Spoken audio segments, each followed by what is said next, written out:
Hello and welcome back to A Better World. This is your host, Mitchell J. Rabin, and we're very glad that you're joining us today.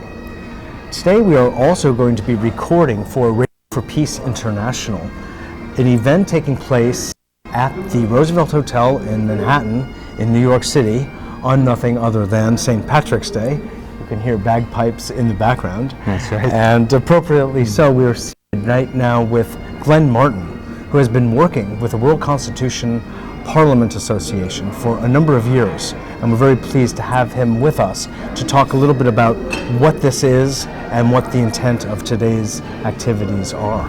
Thank you, Mitch. Absolutely, Glenn. The World Constitution and Parliament Association is an organization that stems from approximately 1958, and when a number of world citizens got together and said, this world needs non-military democratic world government soon if we're going to survive very long on this planet. You know, we've got global problems which are beyond the scope of any nation state to even begin to deal with. The global destruction of the environment, global warming, the holes in the ozone layer, global militarism, global poverty and wealth. Who were these particular people who gathered in 1958 who came to agreements about, had a consensus about this? Some of the people here were there. Phillip Isley, the Secretary General of the organization, Terence Ahersingha, who is one of the co-presidents of the organization, and a number of people from around the world. And they decided that we needed a constitution. And so they sat down and contacted people all over the world, many of them legal scholars, many of them prominent citizens in one way or another, and they had 4 constituent assemblies from that time until 1991, which was the last one. During that time they wrote this marvelous document, which is called a Constitution for the Federation of Earth. And no doubt they have also brought it forth to such bodies as the United Nations. Repeatedly. Yes, and what has been its reception? Well, during the course of the development of this organization, a secondary organization has also developed called the Global Ratification and Elections Network, which involves people from all over the world. We're talking about ultimately millions of members in 121 countries worldwide. People from all over the world have decided that the citizens of the world need to start to concern themselves with the future of the world and work for this non-military democratic world government under this Constitution. Now, does this Constitution, Glenn, negate the sovereignty of particular nations, or does it somehow elegantly embrace that while looking at a larger overstructure, so to speak? What it does is, it depends on what you mean by the word sovereignty, of course. You know, the word in the philosophical history is very ambiguous. Yes. And today, with what's called globalization, it makes it all the more ambiguous, That's right. That's right. And what the... I was sort of fishing for your definition. Okay. Okay. What we have today, worldwide, is a collection of nations which are sovereign in title only. In reality, the powerful nations dominate, control, and even militarily invade when they want to the less powerful nations. So sovereignty is strictly a nominal thing, which is part of the UN Charter. Yes. What our organization... It's in name only. That's right. That's right. And what the World Constitution does is guarantee the autonomy, the integrity, and the independence of every country on earth to define its own social, economic, and political system. However, they don't have sovereignty in the current sense of the word, which means there is no higher authority. Right? The World Constitution creates a non-military democratic world government over everybody, and it is the ultimate law of the world. And it has a world court system in which decisions will be enforceable by the world police and so on. So the system is kind of like the system within the United States, in which the early colonies, which were all independent entities, got together and they decided to form a federal government over all the states. And so there are certain things that are reserved for states' rights, and there are certain things that are reserved for the federal entity.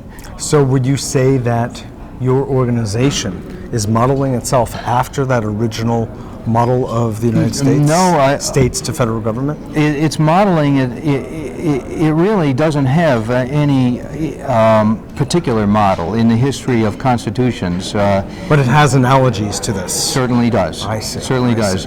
This Constitution, I think, is a better document than the United States Constitution. Mm-hmm. It guarantees, for example, economic and social rights as well as political rights. Excellent. To all citizens of the earth. I hope women and Afro-Americans are better represented in your Constitution. Yeah, but it does have a House of Nations on the one hand, where every nation can send 1 or 2 or 3 representatives, depending on population, to the House of Nations, and that's somewhat comparable to the Senate in the United States. Yes. And it has the House of Peoples, comparable to the Congress. Congress, sure. And the House of Peoples comes from 1,000 electoral districts worldwide, depending on population, where each district elects representatives to the World Parliament. Excellent. What I would like to do for the sake of time here is if we could catch up to you later on, that would be excellent. But just share with us what is the particular intention of this gathering today here in New York City. One of the things that we have continually done over the years is attempt to communicate with heads of government, attempt to communicate with UN ambassadors, with officials in the world who have a certain authority, who represent the current world system of nation states, and we want to communicate to them the incredible benefits of the world uniting itself, the benefits economically for everybody in the world, the benefits in terms of preserving the environment for future generations and so on. And this is one of those functions where we have invited many UN ambassadors and the people in New York City that are part of our organization have talked to them personally. And we want to try to communicate to them just how important this is. The last time we did a function like this was about 10 years ago. They had a meeting with UN ambassadors. I wasn't present at it, but apparently there was a lot of interest. And today, worldwide, in some countries, there is considerable interest among government officials, members of parliaments, various parliaments, some UN ambassadors in the creation of a new and just democratic world system. Indeed. Well, thank you, and I pray that this be a blessed event, and that you have the desired outcome. No, thank you Look very much. Absolutely. Thanks for joining us, Glen.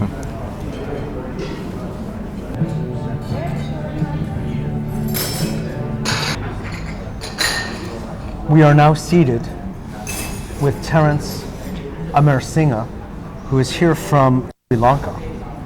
He is an attorney there. He once studied at Columbia University a number of years ago, at which time he first became involved with the thinking and conceiving of the World Parliament, the World Constitution and Parliament Association. And he's been an active member ever since and is currently the co-president of this organization. So we're very pleased to have him seated with us here today. Welcome, Terence, to New York. Yeah. Yes. Now, if you would just tell me, what is your relationship and history with this idea? Why is it that you originally got involved in this kind of thought process? Well, it dates back to the time of the formation of the United Nations. And at that time, just a year after the founding of the United Nations, we held a meeting at Montreux in Switzerland, where we said effectively that the world constitution, that the United Nations cannot fulfill the obligations for which it has been founded, because it rested on the sovereignty of nations. It was only an association of nations. It was not a committee of nations. So we suggested immediately that the charter be replaced with a democratic federal world government constitution. That was 40 years ago. Now, when you say we, who is we? We was a collection of thinkers at the time who met in Montreux in Switzerland, and we called ourselves the World Federalists at that time, because we said that you cannot solve the ills of the world with an association of sovereign nations. You have to have it with a world federation where sovereignty is reduced and members join together to form, like in the United States Constitution, the Federalist Constitution.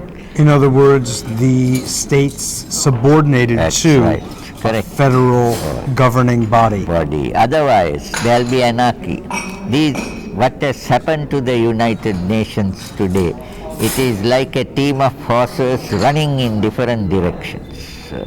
They are not unified. So It is we not suggested. coherent. So And back we 40 said- years ago, you had put this on the table, Table. and how was it received? Well, at that time, it was received very well.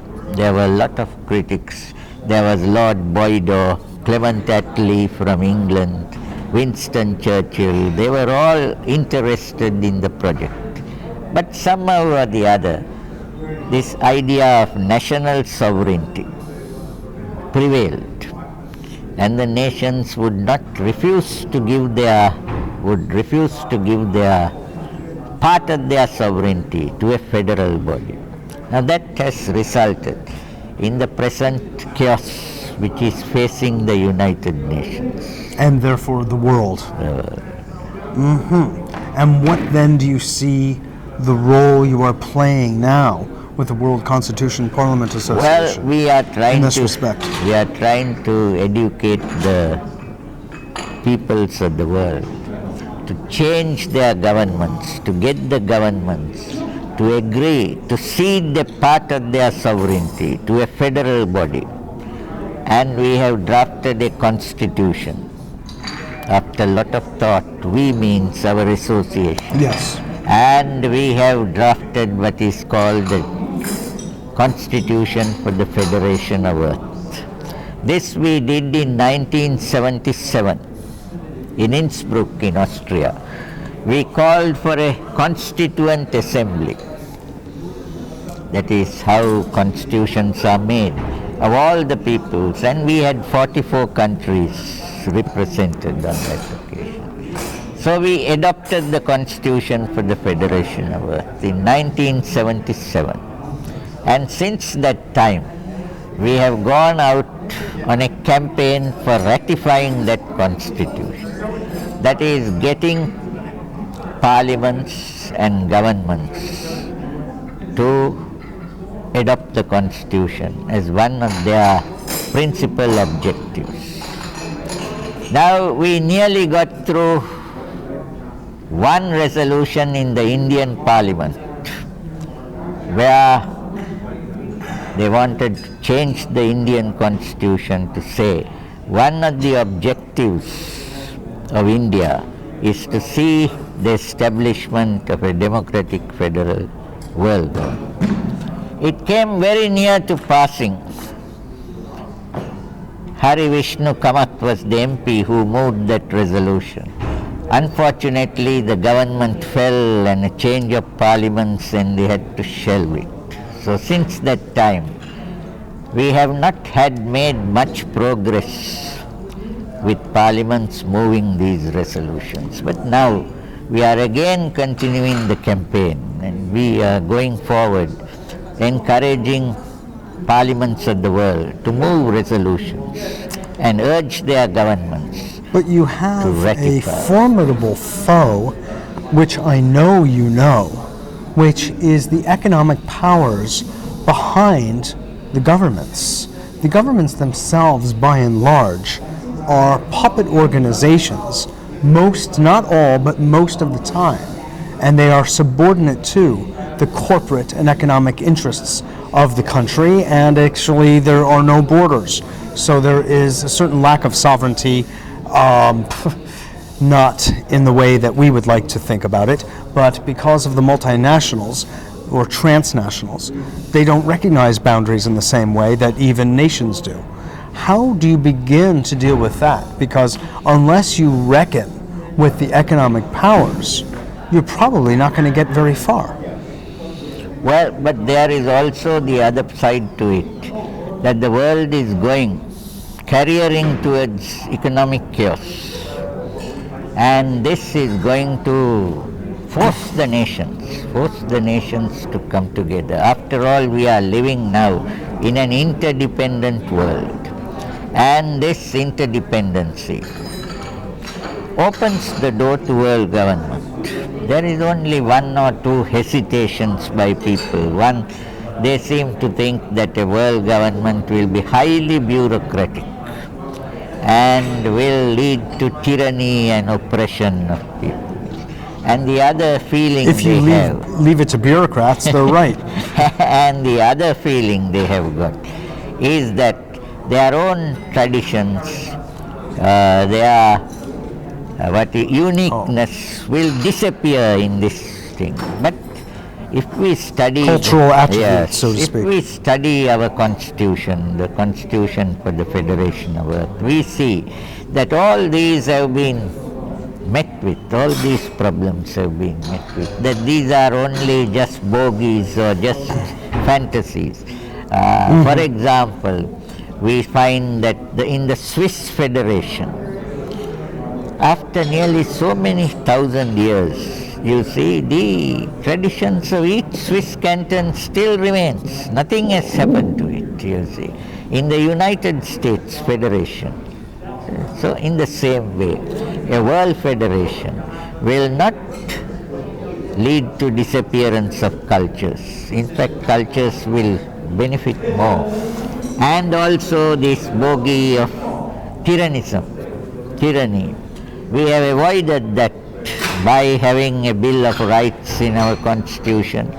You see, an ombudsman who will see to all the defects of it. All these arguments have been met in that. And we say that the Constitution for the Federation of Earth, if adopted, will help the world to solve all its problems and lead the world to a better society. I understand. I think that the thought behind it, the intention behind it, and much of the wisdom behind it is very beautifully conceived. It just seems that if you are waiting for economic chaos to completely reign, which it may have to before a world government is really embraced, we may still have a bit longer to wait. Yes, but we have to act. Thought is good. Thought in action is what is needed. Thought in action. Absolutely, absolutely. And we have to work for it. Nothing came in the world, you see, without a lot of effort. Nothing worth having has come without tremendous effort. So we are hoping that our work will bear fruit in the very near future, because otherwise planet Earth is going to be reduced to nothing. Humanless. Earth will continue. We just won't be here to enjoy it. No, Earth will be burnt out like the moon. It will be another moon or another Mars or another planet, just another planet. Terence, I want to thank you and commend you for your decades of commitment to this ideal and helping to make the world a better place in the way you've chosen. Thank you. Thanks for being a guest on the show.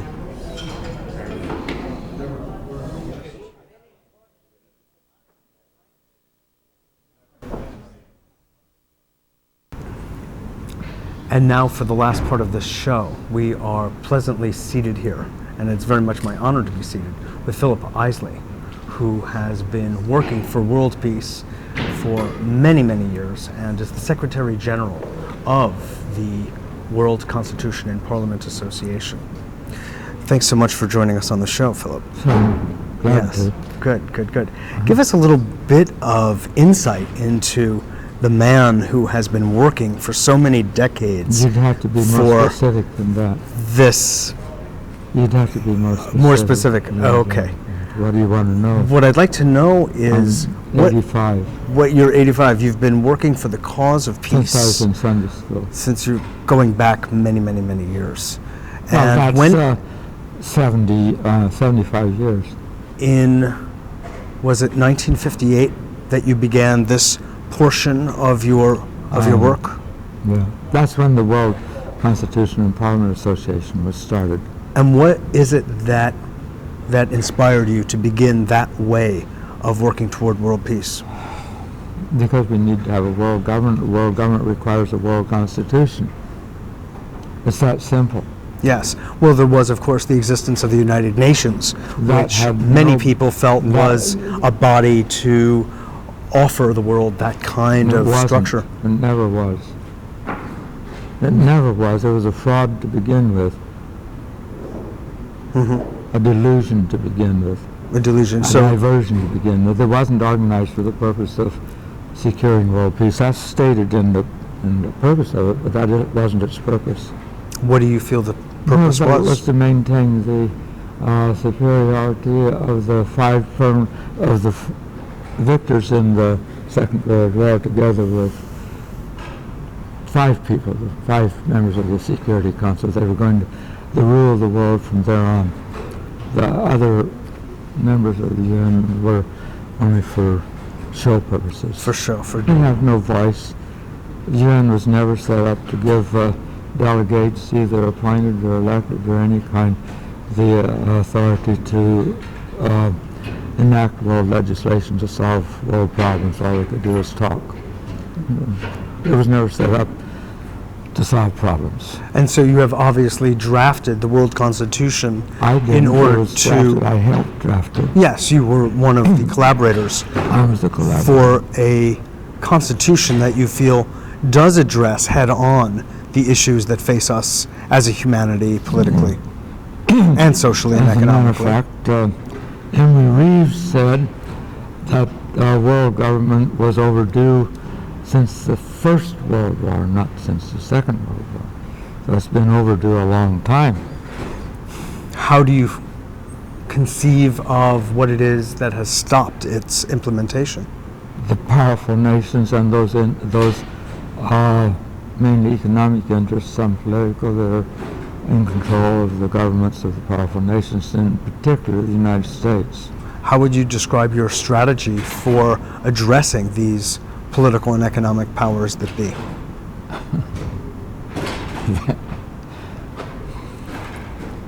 Well, I mean, that is the central issue, isn't it? What? That is the central issue at hand. Well, it's an issue, but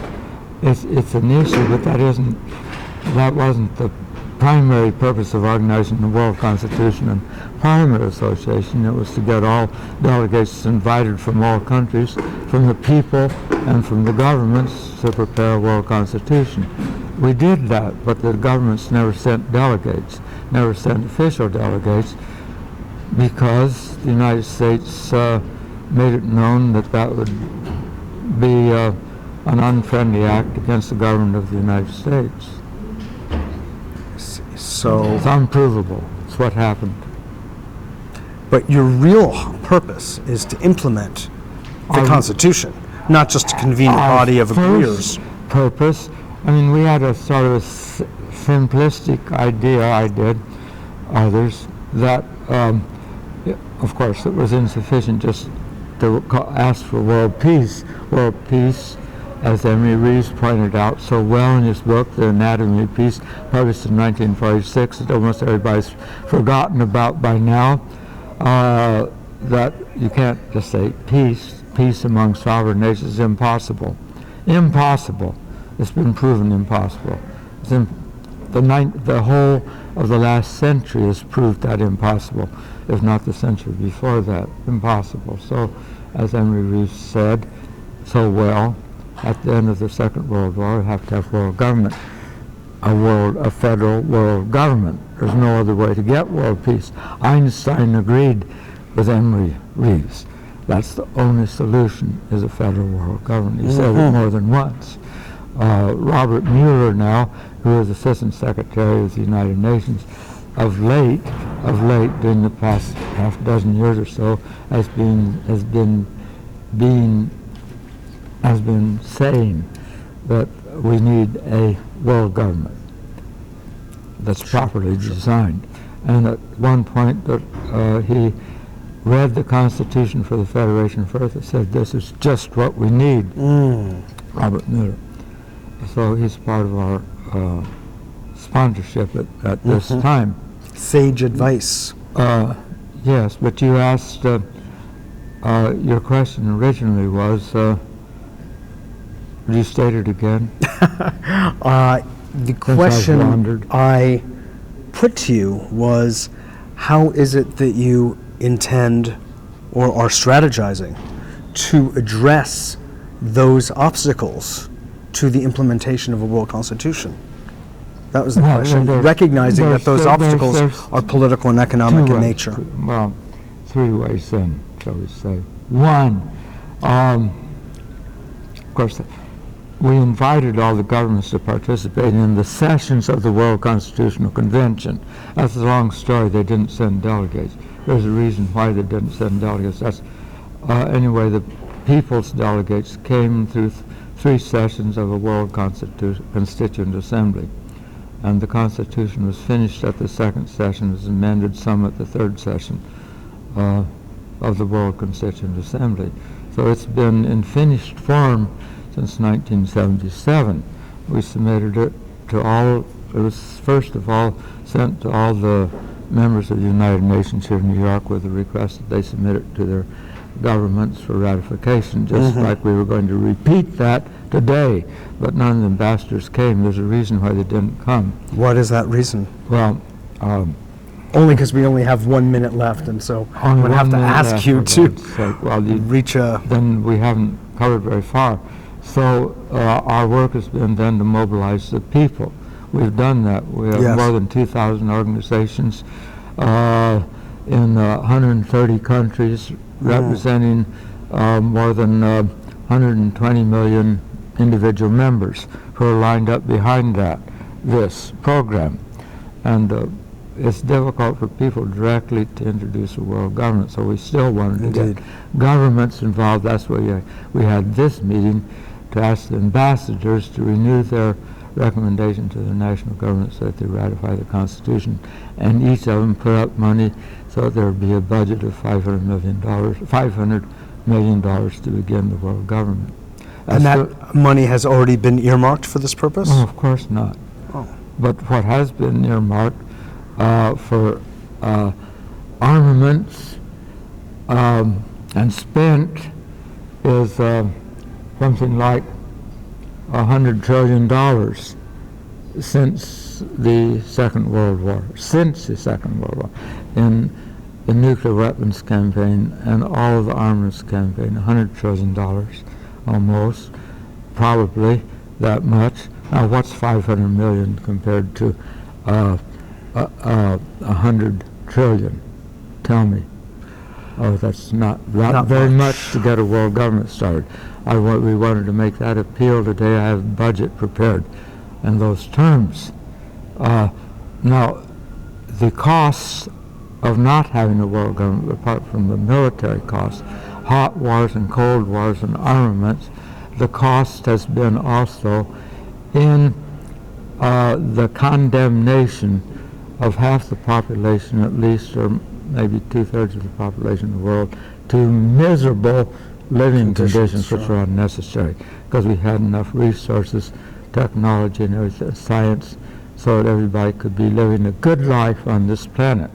But they're condemned under the first the competition with the United States and Russia, and then condemned since then to the insistence by the United States that all the rest of the world has to be subservient to the exploitation of the world by the business and financial interests of the United States.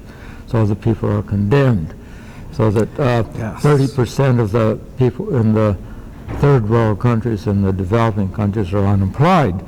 Why are they unemployed? Because they have plenty of food, clothing, and shelter, and all that? No, because it's not to the interest of the United States for them to be employed, because the United States is busy exploiting their resources and exploiting the people at the lowest possible wages. Yes. So that's the second cost of not having a world government, and that equals several $100 trillion in the deprivation of people to having a decent life. And the third cost, major cost, is the environmental cost, because the environmental problems of the world could have been well solved before now if there had been a world government to deal with those problems, environmental problems that concern the whole world. For example, air circulates all over the world. It's a common concern. It's a global common, shall we say. And all of the countries have been putting out, burning fossil fuels, coal, and nuclear, and destroying the atmosphere of the world. Now, would the people of the world, if they had a parliament, would they consent to that continue to going on? No, that's to the interest of the powerful interests that have already been developed, who don't want to give up. Well, there's some developing countries don't want to give up selling their oil to continue polluting the air till the last drop, until the environment is completely destroyed, but that wouldn't be permitted under world government. It requires a world government to solve the problem. Only a world government to say no more burning of fossil fuels. They have to be phased out within 2 or 3 or 5 years at most, and it's perfectly technically possible to go ahead with all other kinds of energy. That is a third type of cost. The destruction of the environment. It also amounts, I believe, if you'd add it up, to more than $100 trillion. Well, I want to ask if these constitutions could be made available to people if they were interested in writing in for that. Please, it costs okay. We'll take care of that. We'll take care of that. $10. We'll take care of that. I'd like to thank you very much for Thank you. being on the show, and it wasn't long enough. I tried to get you earlier, but you couldn't be had. But thank you very much for being here. Absolutely. Really appreciate your work. Thanks. Okay. Invite you to come out to Colorado at any time. I don't come here very often. Excellent. Thank you very much. This is Mitchell J. Rabin for A Better World and for Radio for Peace International. Thanks so much for joining us, and we will speak to you all next week. Thank you.